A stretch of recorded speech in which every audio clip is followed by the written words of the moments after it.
If you're in the same world that I am in, then you're familiar with some happenings in the recent past that has left people shocked. I'm talking about suicide. We've had some big names being mentioned that have taken their lives. If not that, then you are familiar with suicide around you, in your neighborhood, in the society that you're in. Now, this is a serious thing. And that's why we have an expert today who is known as Dave Jobs to come and speak to us about it. Now, this is Book Talk. At Book Talk, we have authors come and tell us about their books, their wonderful books. And so, Dave is an author and he's going to be here and tell us more about that and even much more than I have introduced him. So, let's go and meet Dave. And let me remind you, please share this episode with all your friends, whatever it is that you are watching us or listening to us. Even if you get to listen to us or watch us after we are through with this, remember to share it with everybody around you. And now let's go and meet Dave and hear about his book. Here we go.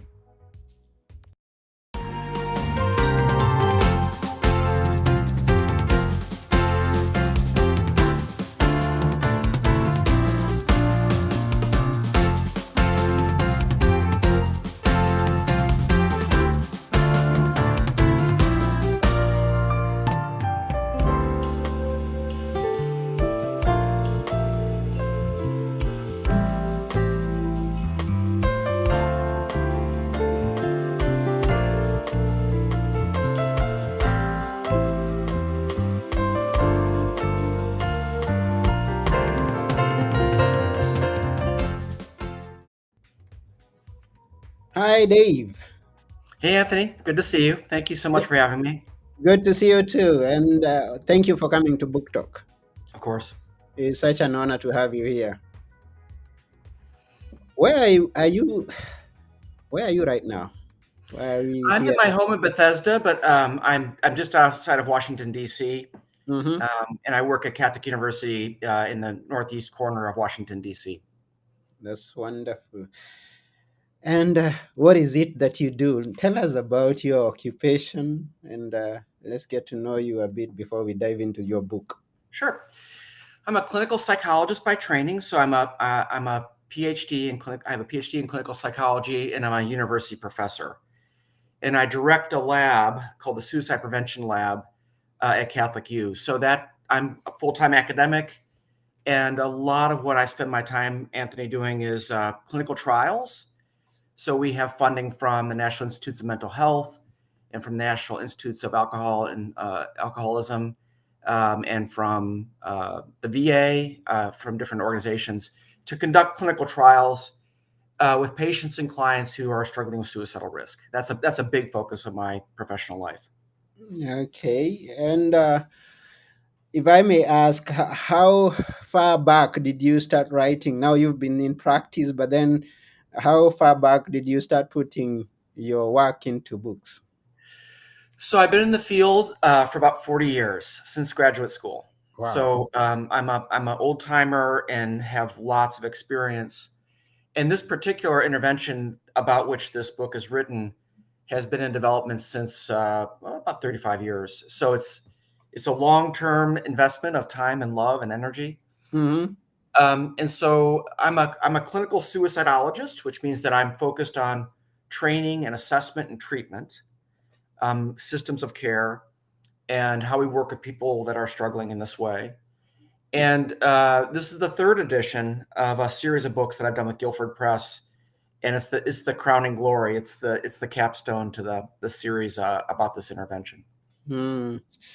That's cool.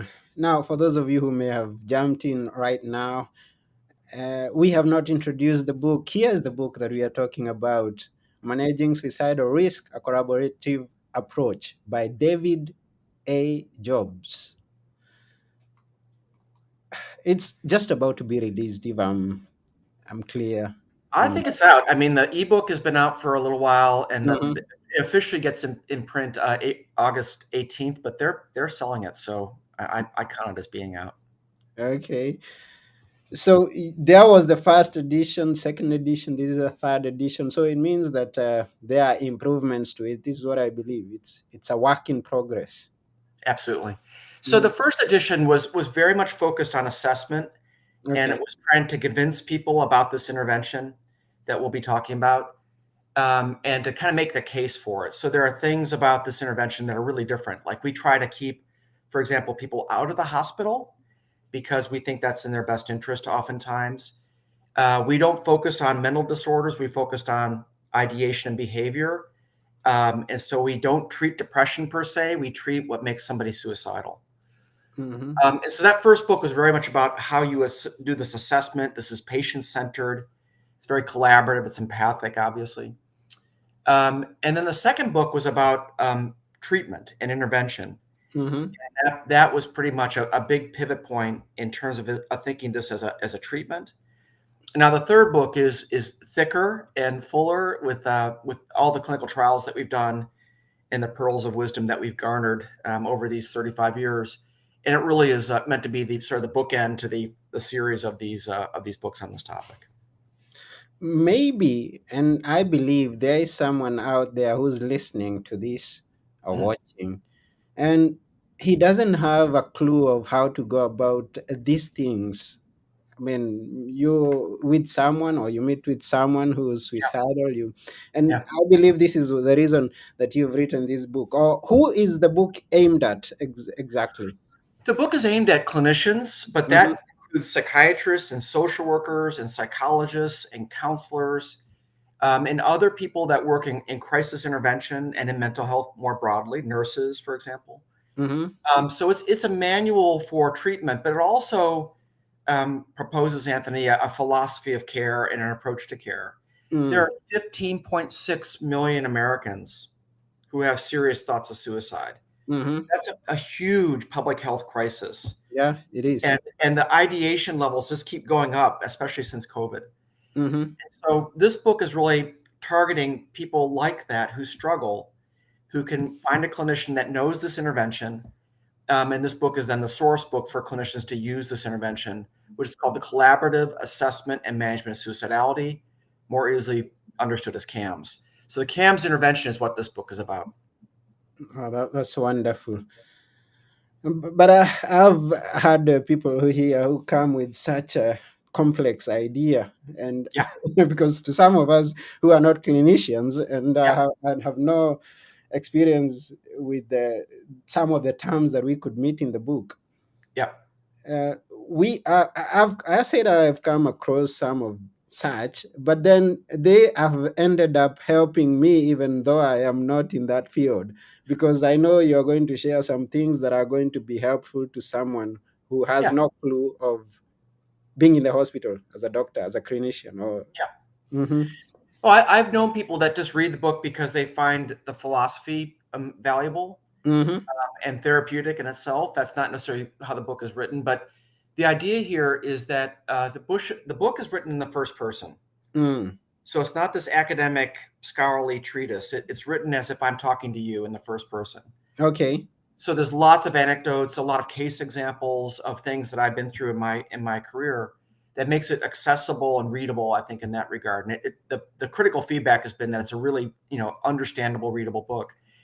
And then the thing, Anthony, is that CAMS is really focused on the patient and what they're going through. hmm And a big part of the treatment is to ask this person who's struggling, what makes you think about suicide? hmm And we call those drivers, and that's what we target and treat in the intervention. And believe it or not, that's a really novel way of thinking about this because most people think, oh, it's depression or it's psychosis or bipolar, major depressive or manic depressive disorder. mm, And people assume that, going to the hospital for 4 or 5 days or taking medication is necessarily going to help with the suicide risk. And actually, medications don't have that much impact on suicidal ideation and behavior. hmm Hospitalizations oftentimes are associated with increased risk following discharge from the inpatient setting. So CAMS is meant to be a remedy for what's commonly assumed to be effective and is not. And CAMS is quite effective because we do randomized controlled trials and clinical trials to prove its efficacy in different populations around the world. Wow. So comes the collaborative assessment and management of suicidality. Yep. And you tell us that you have some case studies because we are listening could be interested in knowing. I'm not a doctor, but then I could see some signs, I could hear some stories, I could see some reactions from a person and know that this person is thinking of suicide. How to give us a few tips here and there. I think the biggest thing in terms of just layperson tips would be, just noticing that someone's not themselves Mm, and that they're dropping hints that they don't know if it's worth it anymore, or sometimes they just wish you could take a long vacation. And a lot of people who struggle in this way actually do give voice, to thoughts of suicide. mm-hmm, And the biggest thing that we say to parents or to friends or spouses or partners is that if you have concerns about people, you should, really ask them forthrightly. It sounds like you're very distraught. Have you had thoughts of ending your life? And to be direct and matter of fact about it, but then be prepared for the response. There's a really excellent book, which you'll appreciate being a book person, by Stacy Friedenthal, that's published by New Harbinger. It's a book about loving people who are suicidal. mm-hmm, I wrote the foreword to the book, so I'm a very, very big fan of it. But the idea is that there are sensible things that you can do. The author Stacy Friedenthal, and you should have her on your podcast because there's just so little information out there about what people who are concerned about someone should do. mm, And so they assume that, calling the emergency department or taking their loved one to an inpatient setting or the emergency department especially is going to be a therapeutic experience, when I'm sorry to say oftentimes it's not. mm, It can be very upsetting, and people might wait 10, 12, 18 hours to see the doctor. mm-hmm, And then if they are admitted to the inpatient unit, they might only be there for 2 or 3 days. mm-hmm, And the only treatment they really get is medication. And as I noted, medication isn't necessarily helpful with suicidal risk. mm-hmm, So we're trying to change the paradigm here and get people aware that there are effective outpatient treatments like CAMS and others that are in the field that are not widely used by clinicians, but we're trying to change that. We're trying to get clinicians to use things that are more effective, proven by clinical trials, than just the way we've always done it for decades, since medieval times, which is that a person who's suicidal is by definition crazy. So we need to control them until they are no longer crazy, which means they'll no longer be suicidal. mm-hmm, And that's not how it works, Anthony. It really doesn't work that way. People are suicidal for very legitimate reasons. mm, And if we treat those reasons, invariably we can help the patient or the client come to see that they can manage these thoughts and feelings. And a big part of CAMS is trying to shift their focus to reasons for living and what would make life worth living. And mm. that's really the sort of the back end of the intervention is to really focus on plans and goals, hopes for the future, and purpose and meaning. So how do we go about that? Yeah. So mostly in an outpatient setting, and the first session involves a lot of assessments. So there's something called the Suicide Status Form, or Mm-hmm. the SSF. Acronyms make things easier. Yeah. And this SSF is a administered side by side. So I'll ask permission to take a seat next to the patient to go through the SSF with them, and they actually fill out the first page. And so I'll help them with that. It's collaborative, and it will be different ratings and different responses that describe for them what they're going through with regard to suicidal risk. Mm-hmm.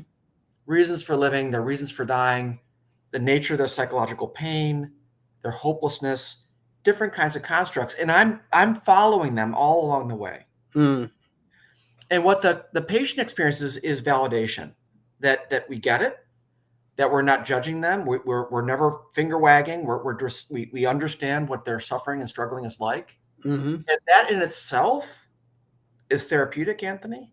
Is just being understood and not judged is therapeutic? Mm. Then I take the SSF back as the clinician, and we go through different kinds of what we call risk factors and warning signs. Mm. Like, have you thought about a plan? Is there access to lethal means? Do you have a firearm that's available? To then ultimately get to a point where we say, we need to develop a treatment plan to keep you out of the hospital. Mm-hmm. But to keep you out of the hospital, we have to have a stabilization plan. So if things get tough, you know what to do. And so we work through the stabilization plan. And at the end of that first session, I'll say to the patient, okay, I got a sense of what we can do, to get you through your dark moments. What are the two things that we've discovered that compel you to think about suicide? And overwhelmingly, Anthony, people will say, well, my girlfriend is leaving me, or my kids don't talk to me. Mm-hmm. The vast majority of drivers are relational issues, Mm-hmm. being alone, being divorced, whatever that might be. My loved one just of 40 years just passed away. Mm-hmm. And then people wrestle with things like vocation, what they're doing, the job that they have but they hate, Mm. uh, and also issues of the self, their self-esteem or how they feel about themselves. And a small percentage are focused on their symptoms of like depression or anxiety. It's really kind of work and love and how people feel about themselves that people say are at the heart of why they're suicidal. Mm-hmm. So that first session is pretty labor intensive, but now we've got our marching orders so that when we go into interim sessions, the sessions between beginning and end, we're just going to focus on your drivers. Mm. That might be a case of a soldier who has post-traumatic stress disorder from combat in Iraq, Mm-hmm. where his wife and he are estranged and their marriage is sort of on the cusp of breaking up, and he's drinking too much. So interventions with him would focus on treating his PTSD, also maybe some couples therapy for he and his wife. And as we intervene with these drivers, we don't necessarily fix them altogether, Anthony, but we change them enough so that the patient feels like they can manage the suicidal thoughts and feelings and they're behaviorally stable. Mm-hmm. And the case I'm referring to, it's an actual case that was in a VA in South Carolina. This veteran was effectively treated with prolonged exposure for PTSD, which is a very effective evidence-based intervention, but then developed moral injury Mm-hmm. because some children had been killed in a firefight. So we brought in a priest to actually do spiritual guidance with him as part of CAMS. Okay. And he resolved in 8 sessions. And that is the modal response to the intervention. 6 to 8 sessions, most people respond to CAMS. Mm-hmm. So it's kind of having the patient come in and look at suicide this way, and then over the course of care, they look at it this way. And then at the back end, we're talking about, so let's look at your reasons for living. What would give you a sense of purpose and meaning? What would make your life worthwhile? Mm. And a lot of times we can kind of create a trajectory or sort of send this person out the door with a sense of, of a different direction or adjustments they need to make in their relationships. But that's what we do. And it's 6 to 8 sessions and it's saving lives. That's wonderful. Are you saying 6 to 8 or 68? Six to To eight. 8, 6 to 8, because yeah, 6 to 8 I mean, sessions. it's a very brief. It's a very very brief intervention. Yeah, And that's and quite the a. and the thing that we like about it, so there are things called meta analyses, which are big studies of lots of studies. And so there've been 2 meta-analyses of CAMS, and the single biggest finding from the most recent meta-analysis of 9 different trials is that CAMS increases hope and decreases hopelessness, Mm. while it reduces suicidal ideation and overall stress and suffering. And so these are really important to saving lives because these are the things that people suffer and struggle with. And if we can give them a sense of hope and what we call post-suicidal life, then we've achieved our mission. That's good. And we thank you for taking this. It's your career, yes, but then they are not. I mean, some of us have never heard that there is such an area of Yeah. that you are a suicidal preventer. and Yep. that's your career, that's your profession. So It's a fairly young field, mind you, it's about 50 years old. So okay. in science and in clinical science, that's a pretty young field, and we've Mm, seen maybe only the last 5 to 10 years there being a broader recognition and a body of literature that really supports the kind of stuff that I'm talking about. yeah, and is important, and especially because of the challenges that you mentioned, they are in the increase. We have relationship issues every single day. Then the world is experiencing some unexpected turns, like Yeah. recent COVID-19, and there are always cases of things happening every single day. I mean, We have 2 clinical trials right now, Anthony, with, college students. So okay. this is called a multi-site study Mm-hmm. all across the nation, 4 different counseling centers. And then we have 2 clinical trials with teenagers. And one of the things that we're seeing since the pandemic, which I've never seen before, are what are called social determinants. So we've had patients. We had a patient from an African country actually who was a nursing student who talked about racial and gender oppression Mm-hmm. as one of the reasons that she was thinking about killing herself, Mm-hmm. which I didn't used to see. We have college students saying, "The Earth is dying. I'll be forever in debt. Mm-hmm. I'll never own a house." And this is new, and we're actually studying this. But these are, as you're saying, sort of what we call social determinants that are now weighing on young people in particular, especially young people of color, Mm-hmm. where levels of ideation and attempt behaviors have actually increased significantly, much more than the white males, which dominate the completed suicides in our population. Mm. And then there is that social status that I am, and with the social media that we have here, I'm comparing myself to Of course, my former mates, and that icon that I am always following. And I'm of saying course. that's a far distant land to reach. I may never get there, so I better give up. Social media is interesting because everybody wants to just sort of say it's the cause of the problem, especially with young people. Mm-hmm. And for some subset, that's certainly probably true, but it also represents some of the remedy. We have, for example, an intervention called Jasper Health, which is if you go to the emergency department after you do your initial interview, they'll hand you a tablet, and then you can engage with this app that's on a tablet Mm-hmm. to learn about different problem solving skills. You can learn about breathing exercises. You can learn about, and along the way, we're asking you questions so that when your doctor shows up 8 or 10 or 12 hours later, he or she has a much more detailed level of understanding about who you are because Mm-hmm. we've been asking you questions along the way. And a lot of it's informed by CAMs.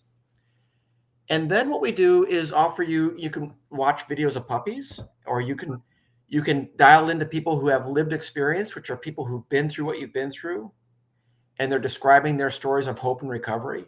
Mm-hmm. And we see in the clinical trials, we see patients, very engaged, up to 4 to 5 hours just with the app alone on the platform. Mm-hmm. And then they can download what they like to their smartphone. Mm-hmm. And then by the time the doctor does show up, they're much calmer. They're much more centered. Lethal Mm-hmm. means at home have been made secure. We've made arrangements for their disposition, which means when they leave the hospital, Mm-hmm. and they're in a much better place than when they came in. And this is just technology, at its best, helping assist the doctor who maybe has 15 to 20 minutes to talk to you. Mm-hmm. So I'm sort of like straddling, yes, there's absolutely bullying and peer pressure and competition and fear of missing out that we see in social media for sure. Mm-hmm. And that contributes to a lot of the distress of young people, for example. But there's also technological solutions, I think, to the problem as well. Mm-hmm. Wow, that's proper use of technology because Hopefully. yeah, it's proper use of technology. Now, we you talk about uh, comes as a mean of decreasing malpractice liability. Tell us Yep. about this. Yeah, this is a big one for the United States because a lot of clinicians who you think know what they're doing don't know what they're doing when it comes Mm-hmm. to suicide risk. Mm-hmm. Less than a third receive even an hour on the assessment of treatment in either medical school or their graduate training. Mm-hmm. So the public and the media thinks that mental health professionals who are licensed know what they're doing, and the vast majority of them don't, Mm. which is maybe shocking to hear. Mm-hmm. And on top of that, then many mental health professionals will try to get rid of people who are suicidal because they're afraid if someone dies while they're working with them, they're going to be sued for malpractice. Mm-hmm. So that's a real threat, and it ends up causing clinicians to practice defensively, which means they're hospitalizing people that don't need to be hospitalized. They're getting rid of people that they could actually work with quite effectively. Mm-hmm. And they're sending the message to the person who struggles, you're a problem. You're too much for me. I can't deal with you. Mm-hmm. I need to hand you off to a psychiatrist and you need to take medication. Mm-hmm. What what that means then is that people aren't getting the help that they need. So the biggest way to reduce malpractice liability across medicine and then specific to this topic is to document well what you do. Mm-hmm. And the SSF that I described before is used in every session. That is done with the patient as we're meeting, and that it becomes the medical record. Mm-hmm. So documentation piece is built in. Now, if Mm-hmm. I'm seeing you on telehealth, we can do this online, and I can pull up and share my screen and share my SSF and fill it in for you. But the medical record is being completed all the while we're doing CAMs. Mm-hmm. So the single biggest protection for mental health practitioners who are afraid of being sued is to document well what they do, to have treatment that is suicide focused, and to do something that's effective, which this is. So we can't guarantee that there isn't some crazy plaintiff's attorney that's not going to go after somebody, but they're only going to go after a mental health professional if a tragedy should occur, if the documentation is terrible. Mm-hmm. And by using CAMS in the suicide status form, the documentation is actually quite excellent. That's good. I'm curious, as maybe other people are. How is the flow of the book? Can we hear some text from it? Maybe read us one case study because you say that you have some case studies there, or anything that you I maybe. just happen to have the book right here next to me. Okay. So And this is chapter. those This who is are chapter. watching, those who are watching are saying it's a very insightful engagement. It's a All right. good book. Yeah. So this is from chapter 1. Mm-hmm. Carmen, a 16-year-old second-year public high school student, has been distraught by her parents' bitter divorce. Carmen's mother is from Puerto Rico, and her father's an Asian American of Chinese descent. As a mixed race only child, Carmen struggles with loneliness and her cultural identity. Like many high school teens, Carmen has also struggled to find a close group of friends. To this end, Carmen is extremely active on social media and is determined in a determined effort to connect with peers and make friends. Following a difficult first year in high school, Carmen began to develop friends in the drama club. She fell in love with Eric, a popular boy in last year of high school, his senior year, who's often the lead in school plays and in musicals. Her interest in Eric was unrequited. At a party with her friends, she was drinking. Carmen got drunk and had sex with Eric. Carmen subsequently announced through social media that she and Eric were a couple.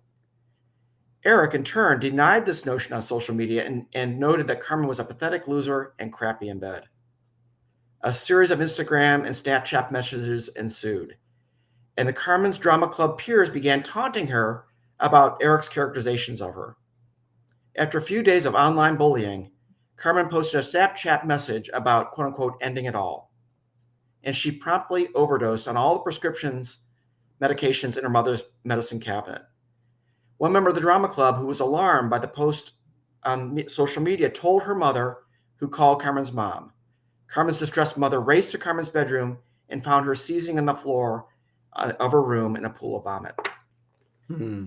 So this is based on a case that I saw a number of years ago Mm-hmm. of a young teenager who, just like Carmen, and how I characterize her, who was brought in after being hospitalized for a few days by her parents, and very reluctantly, was willing to try to do CAMs with me.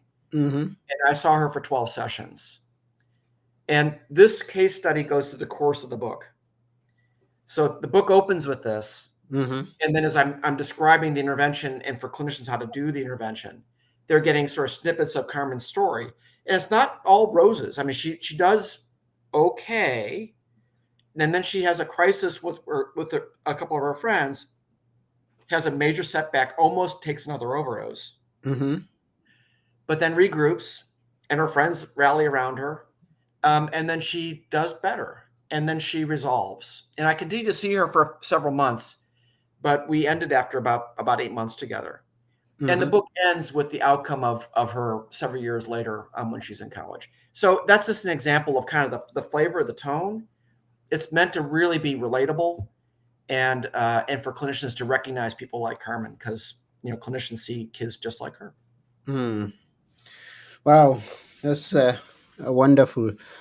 And we know that the book continues to be better and better as you go deeper and deeper.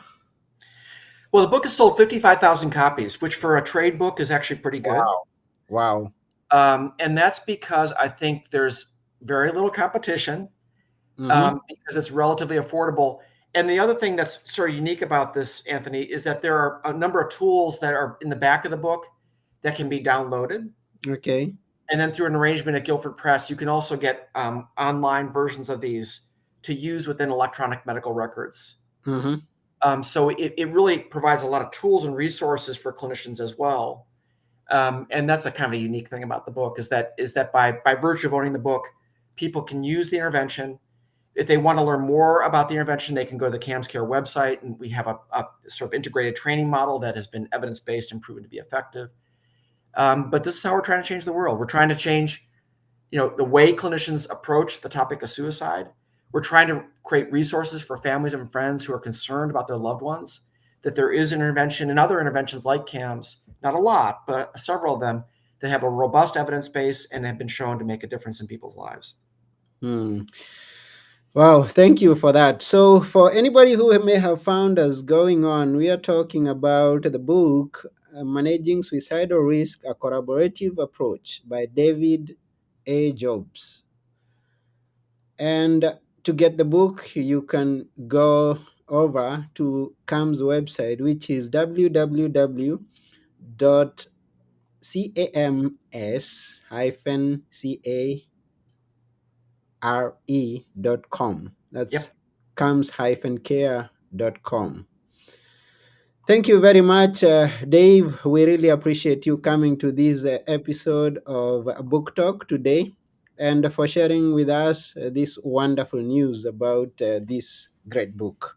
Well, thank you, Anthony. I so appreciate your time, and good luck to you. And thanks so much for having me on. Yeah, thank you.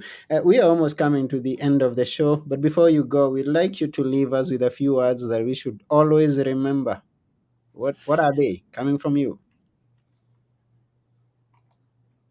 Life gets hard, and certainly these days we know we're a divided country, and there's a lot of issues in play. Social determinants are making our lives very difficult, but there's always hope. There's always hope, and there's effective care that's out there. CAMS is one version of that.